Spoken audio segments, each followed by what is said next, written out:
Hi everybody, welcome to ASM Live from the 115th meeting of the American Society for Microbiology here in New Orleans, Louisiana. We're going to talk about some things that are important, interesting, and sometimes just downright surprising in microbiology.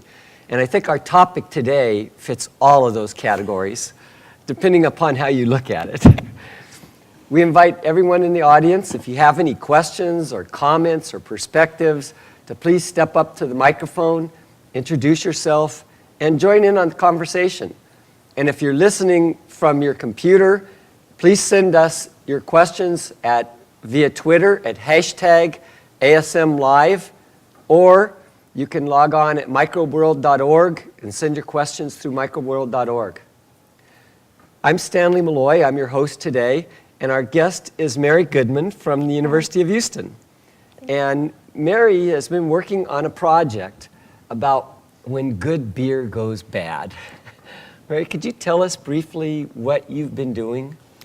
So I've gone to the University of Houston, and as part of my research thesis, I looked to see if there were bacterial beer spoilers in the craft beer being produced in Houston, Texas. And a lot of brewers will say to you, nothing can grow in beer. Unfortunately, there are some bacteria who not only grow in beer, they love beer.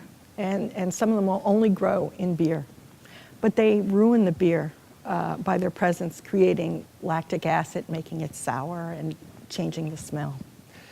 So did you focus on looking at beers that had gone bad, or did you look in general at what bacteria were there that potentially could cause beer to go bad? So I did a random sampling of craft breweries that were in the Houston, Texas area. So it was 9 craft breweries, and they either donated the beer to me, or I went to a retail market and bought the beer and just did a sampling of all the different styles that they had, and was just looking for bacteria and bacteria beer spoilers.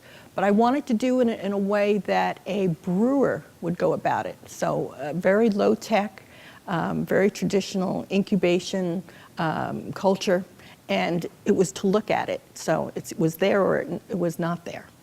So you used a couple of kinds of media to do this, and one of them is called something like advanced beer spoilage media, right? So it's an advanced beer spoiling bacteria detection media, and it's from some research done at Asahi Brewery in Japan. And so what they did was they took some media that we use here in the United States, MRS or D-Man Rugosa Sharp, but they added beer instead of water. And it was decarbonated sterilized beer from that brewery and mixed it in the media. And what they found was that only beer spoilers grew in that media. So where MRS will pick up every kind of lactic acid bacteria, whether it could spoil the beer or not, the ABD only grew beer spoilers. So a brewer looking at that could see the growth and say, I got a beer spoiler, darn. So that's something that everyone could use in their own house. Well, if you could buy the media, boil it, and mix it. Yes, you could. In fact, I'm a layperson. The last time I was in a lab, they were still mouth pipetting, so it was so I was true. I'm older than dirt, but it was. I wanted to take it from their perspective. And so everything I did, we have to filter the beer, and so used Bernoulli's principle in a flask and running water in a tube and pulled the beer down through the filter that was then placed on the culture media and then incubated. Mouth pipetting beer is probably not quite as bad as some No. of the other things. No, that would have been all right, but it's been a while. So how common did you find beer spoilage organisms? So I found 10 out of the 50 samples had a bacterial beer spoiler present in the beer. So that was 4 out of the 9 breweries that I sampled. And when we looked at correlations, some brewers talk about, if it's acid enough, or if there's enough alcohol, or if there's enough bittering units in there, it won't grow the bacteria. We didn't find any correlation to that. What we found a correlation was, it was the brewery specific to the growth of the bacteria. And what's the best advice on how to keep things good? It's the same advice your mama gave you. Cleanliness is next to godliness, okay? So when you're brewing beer, it's absolutely necessary to have a very clean environment and that you know that your cleaning methods are effective. So did you have some environments that you thought were clean enough that they gave this really low background level? Is this... So there were breweries that absolutely had no bacteria growth on any of their plates. And there was some where every style of beer that we tested had some bacteria beer spoiler on the plate. So the implication of that is that there's something about the environment that's bringing in these lactic acid. These are, I think, mostly lactic acid bacteria. The ones we were looking for specifically were the lactic acid bacteria. What we found was predominantly Lactobacillus brevis and Pediococcus deminosus. And those 70% of beer spoilage incidents are those particular bacteria. But so back to my point, it sounds like they're coming from the environment. They're not coming with one of the ingredients that you're using to initiate the production of beer. Certainly when, and the home brewers here can help me out here, but certainly after the wort boil, you have a pretty sterile environment. But there are opportunities, one, because it's such a nutrient-rich environment, the wort, that if the yeast is contaminated, if you have a biofilm inside the brewery itself, in the brew house, it will create an environment that allows these bacteria to grow. And if they like beer, they will grow. So if you want sour beers, yes, this isn't so bad. Huh? That's correct. So there are beers that actually introduce lactic acid bacteria to create that acid, that sour taste. But quality is all about meeting the expectation of the profile of the beer you're drinking. So if I'm ordering a Berliner and it's nice and acidy, that's exactly what I want. But if I order a lager or a Pilsner and I expect a crisp, clear, yellow beer, and I get a sour beer, I'm absolutely disappointed that I spent that money to buy that beer. And so it didn't meet my quality expectation, and so I probably wouldn't go back to that brewer again. It's an interesting question, but we have a number of brewers in our audience. It would be fun to hear something about how often you experience bad batches of beer that pop up, unless maybe you're admitting to not being as clean as God. But I'd like to remind the people in our audience, if you have any questions, please step up to the mic. If you have any comments that relate to beer production, we'd love to hear about them. And if you're listening online, please send us your questions at #ASM Live or through microworld.org.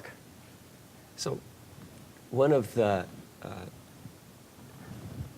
key things that you did in this study was, in addition to the real basic analysis, you had these results confirmed, didn't you? Yes, so we had all the plates that were that grew on the ABD, so we believe those to be beer spoilers. We sent out to an outside lab for species identification, and they all came back as beer spoilers.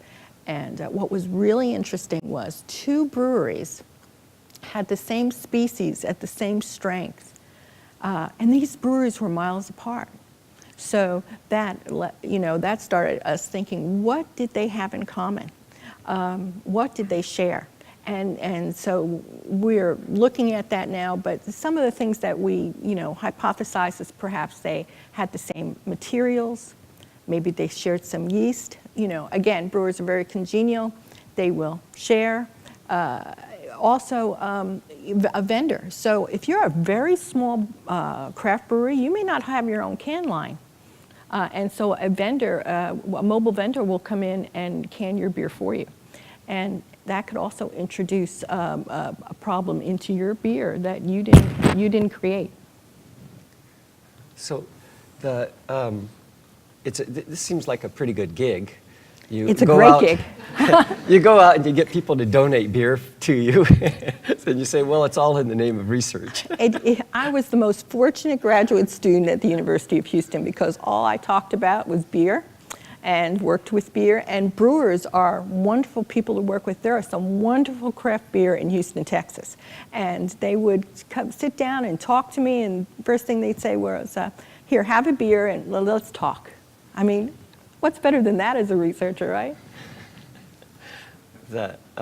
When you did these studies and you saw this basic level of contamination, did it make a difference if you were looking at really small breweries versus bigger? By craft, we're kind of defining the size isn't too big, but still there's a good range in there. So I had, these were very small, although I looked at St. Arnold, which was probably the biggest of them, and then Carbach, which is probably the next biggest. And size didn't matter. Small guys, some of them very, very clean, and it had to do with their procedure and their expertise. And some brewers are home brewers that are following their dream and creating their business, and so they're going through the same learning process. And so what I try to do is just to show a risk, and say, there is a possibility here, and you need to think about it. We have a question from the audience. Hi, I'm Emily Delger with ASM. I was wondering if you reported back to the brewers about their contaminations and helped them find ways to reduce? Sure, yes, I did. So they are a great group of guys, and they meet on a regular basis, usually at a brewery. And I gave them all their individual results. So they had a certain amount of anonymity that they knew their individual results. And we talked about it. And some of them had already recognized that they had a problem, that they might have had to ditch a batch of beer. And so they were already on that learning process of how to fix it. And it's all about being able to know how effective your cleaning processes are. And a lot of the research is about the large corporate breweries and the very expensive equipment. And there's a real need for research in this smaller niche market where these guys can't afford that expensive equipment. Microscope to them is an expensive piece of equipment. We have another question from the audience. Yes, Rodney King from Western Kentucky University. I have a question. When you said earlier you found no correlation with the spoilage and the style of beer, is that correct? Did I hear you correctly? Correct. Are you surprised by that, especially by the antiseptic properties of hops? So I tell the rest of the audience, hops have an antiseptic effect. They change how the bacteria can uptake its nutrients. The beer spoiler bacteria have changed. They've mutated so they can overcome these bittering units. I did find a style that had, I think it was 86 IBU and still had the beer spoiler bacteria present. Yeah, I actually think that that's a really important point, because there is a common belief that in certain situations you don't have to worry about this because the hops take care of the other problems in the beer. And that's a real surprising thing about your study. It was, it was comfort. It's that urban legend that gives you comfort, but it's really not true. These bacteria evolve. They want to survive. They find an environment in the beer that they can survive in, and they keep adapting to be. Some actually adapt so well to the beer environment that they will not grow on a culture that doesn't have beer in it. That's very interesting. If you think about how the heck they're getting into the beer, they must be coming from one of the ingredients for them to have adapted in that way. So Yeah. Interesting. Another interesting question is how did you get into this, right? How did you come up with this research question? Where did the idea start? Well, my background is quality and risk management, and my mentors are in the food safety lab, and I was very, very fortunate to have a master brewer as part of the faculty at the the Hilton College at the University of Hilton. So it was part of having this conversation. And when I would talk to other brewers, and I would say, so you have any problems with, beer spoilage? No. I said, nothing wrong with the bacteria? Oh, nothing can grow in beer. And I'm like, okay, well, I'm not sure that's true. And then I would say, well, how do you know, the brew house is clean? Well, I clean it. How can you argue with that? And what happens if you're sick? Well, he cleans it. And I'm like, okay. So part of it was just establishing that you're at risk, and then looking at how much risk you have, and then you can start a conversation about what you can do to mitigate those risks, because you don't want spoiled beer. The miracle of beer, what a wonderful thing, and to have these heartbreakers spoil it, it's terrible, right? For a small craft brewer to have to ditch a batch, that's heartbreaking, and you want to avoid that. That's what I'm interested in. We have another question from the audience. Hi. So I may have missed this, but is your data published? Is what? Is your Did data you- published? No, not yet, no. Okay. No, sir. And did you use a commercially available test?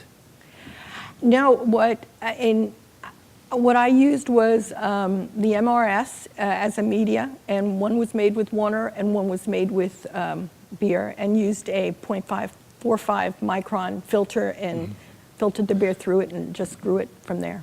I see. So this wasn't there wasn't any PCR done on these bugs? Yes, so I sent the bacteria out that was from the ABD to an outside lab, St. Charles River.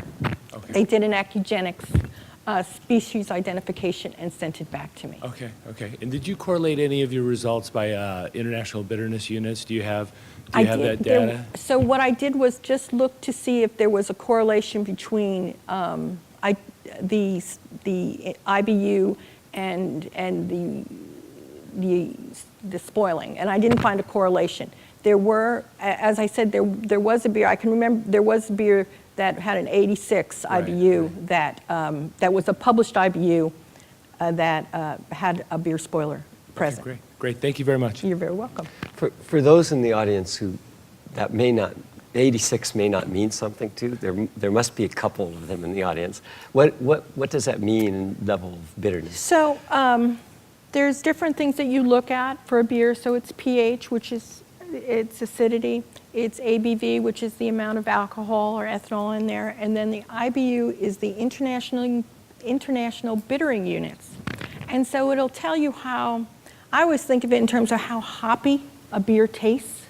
And so those bitterness units, when you are going to choose a beer, you look at that. And so if you don't like that real strong, hoppy India Pale Ale taste, then you'll see a higher IBU. And it's always thought that higher IBU and those bittering units, because of their antiseptic effect, will stave off that bacterial beer spoiler. But they do adapt to it.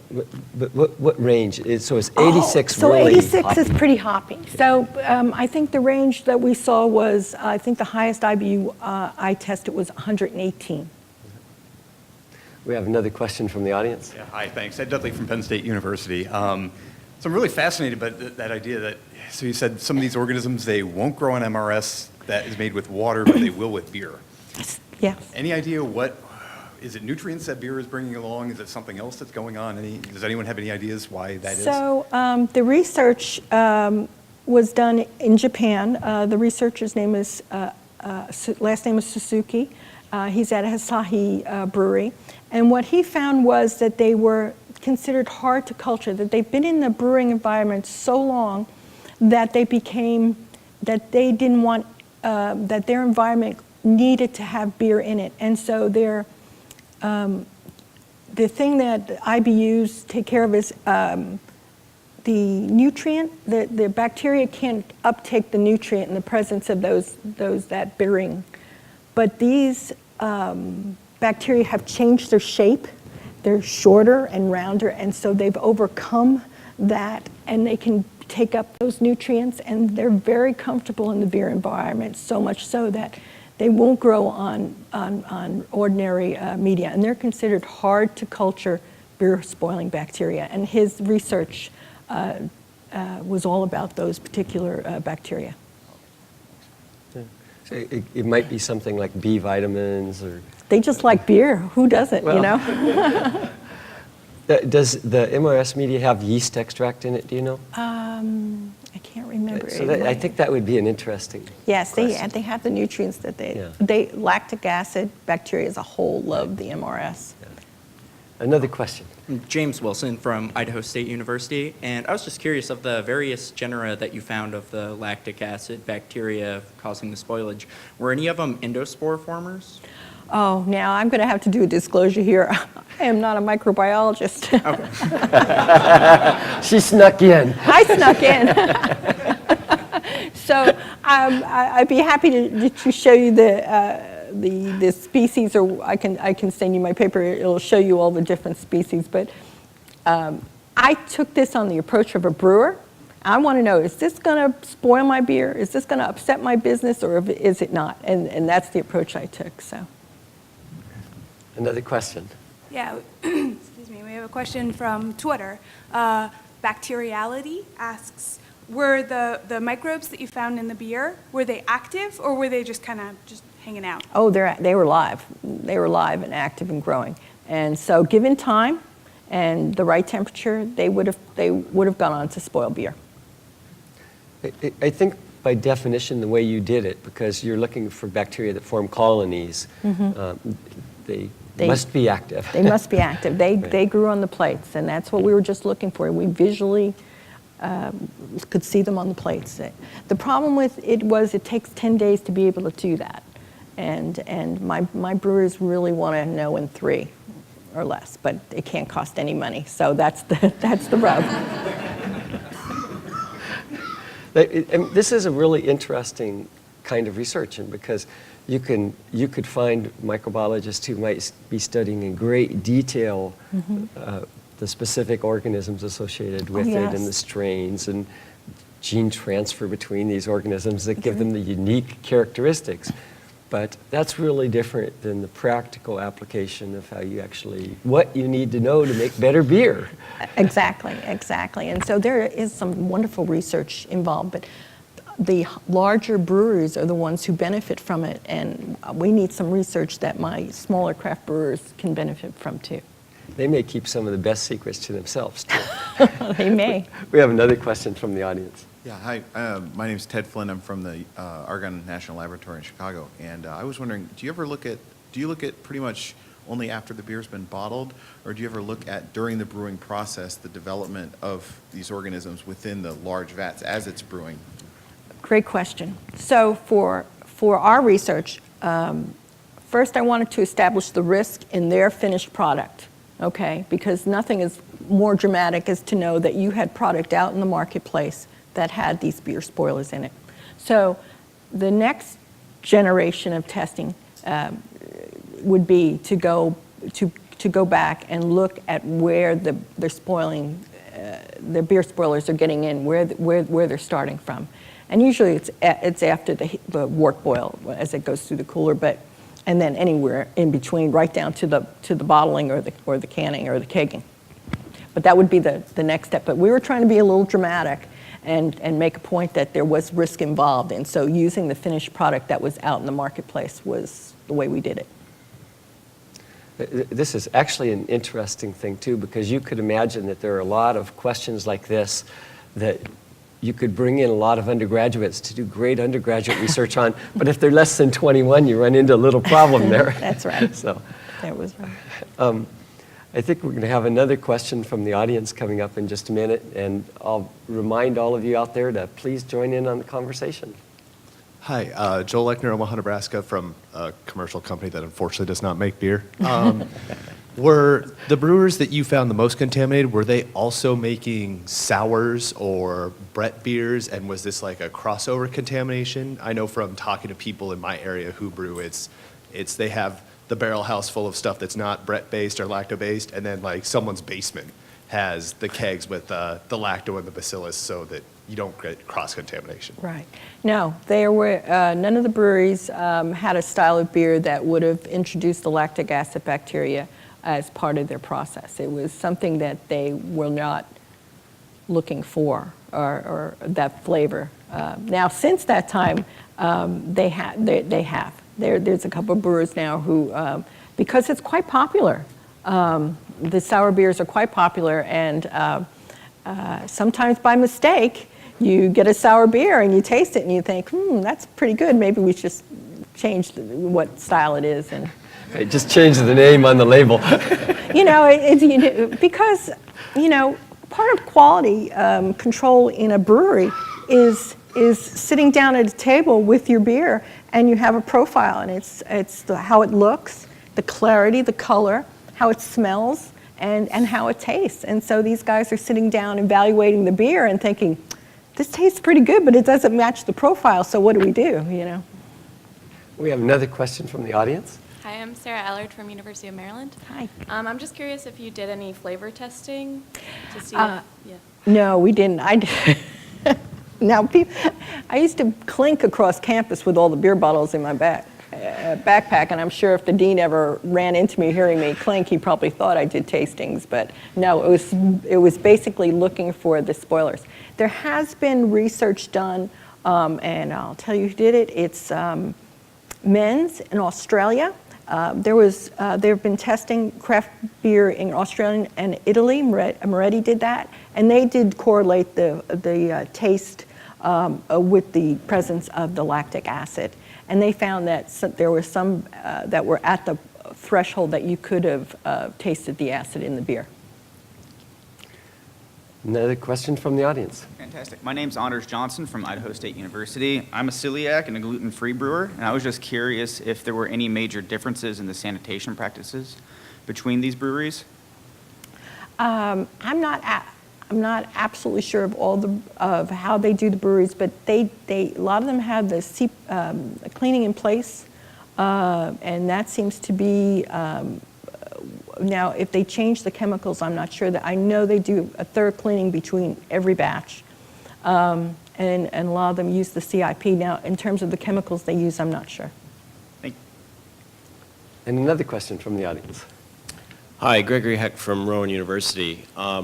Sort of a comment coupled with a question, and that is, comment was made that maybe these contaminants are coming in through ingredients, but it's also it's presumably how they got established, but it's also possible, in principle, that they're there from a prior infection. So in people who do food microbiology studies will tell you there's even a case where a food processing plant had a listeria outbreak in 1988, and then in 2000 they had another outbreak, and genomic sequencing showed it was the same strain, had somehow hung around in that plant for 12 years before it came back. So have you done any kind of temporal study to know whether or not this is a one-time thing, or were these breweries that had spoilage bacteria, did it keep coming back, or these breweries that got a clean bill of health, did they just get lucky? Well, there's a saying among the quality people in breweries, and they say there's two kinds of brewers: a guy who's had a bacterial infection and a guy who's going to get one. And I think that as a risk manager, I believe that to be the case. So I didn't do a time study. It was basically just to establish risk. Now, going forward, that would be a really interesting thing to do, because there's a lot to say about luck. Yeah. And because right now it's very scattered about the quality control they do. Some guys use ATP scanning, and it just tells you something's live around there or not. Others don't even own a microscope, And for those cases where you saw spoilage in multiple beers from the same brewery, was it the exact same strain, or the yes, spoilage?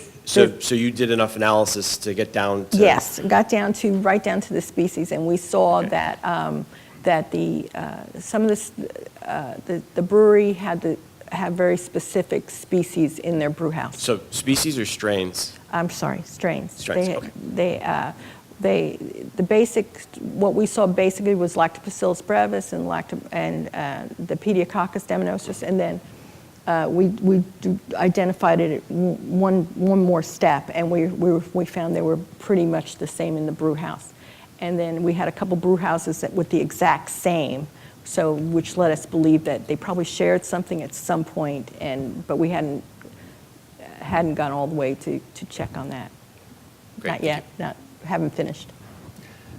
Mary, are you planning on publishing? Someone asked this earlier. Are you planning on publishing soon? I would like to publish. Certainly, my co-authors, my mentors, are pushing me to publish. So yes, we will. I think some of the information on which organisms would be very interesting to our audience. Oh, yeah. And important and surprising. Yes. So it's been really nice talking with you today. Always. One of the things I'd just like to close out on, because you have an interesting history. I mean, you mentioned that you're doing risk management, and you mentioned how you got into the whole brewing aspect. But you changed careers to Yes. come into this. Could you Yes. just very quickly tell us about why you made that change and what you did before? Because I think it's nice for people to hear that it's possible to make big switches. Okay, so I started out as a physical therapist. I had a 24-year career as a physical therapist, but there's no such thing as old physical therapists. You know, if you can't lift as someone 300 pounds, you really should think about moving on. So then I did quality and risk management, and I did so in healthcare, in general hospitals. My last gig before going into hospitality, I was the quality and risk manager and patient advocate at a psychiatric hospital. And so I went on to, but I wanted to get on the happier side of life. Does that make sense? And so, you know, hospitals, hospitality, you know, pretty close. And so I went to the University of Houston, and the Conrad Hilton College of Hospitality, and they were very welcoming to a non-traditional student, and I've learned so much there. But it's my next chapter. I mean, it was the road not taken, and so I had the opportunity to take that road, and then to meet all these young brewers who are so passionate about what they do, and I just want to keep them out of harm's way.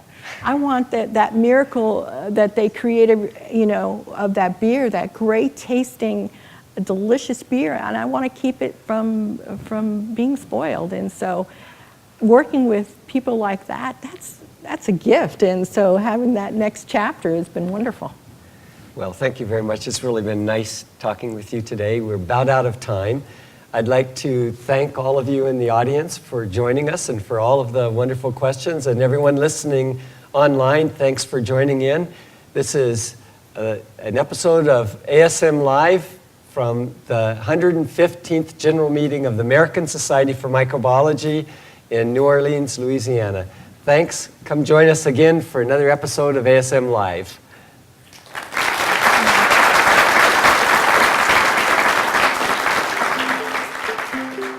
Once you're in the BSL-4 space, the only way you can get out is to go through a chemical shower. It's an unusual room, never seen anything like this. Anybody who has access to this facility first has to go through an R scan. So the HEPA filters filter the air coming out of the facility, and that will remove bacteria, viruses, anything that might constitute any kind of risk, right? Remember, this building is basically a second building inside the main building.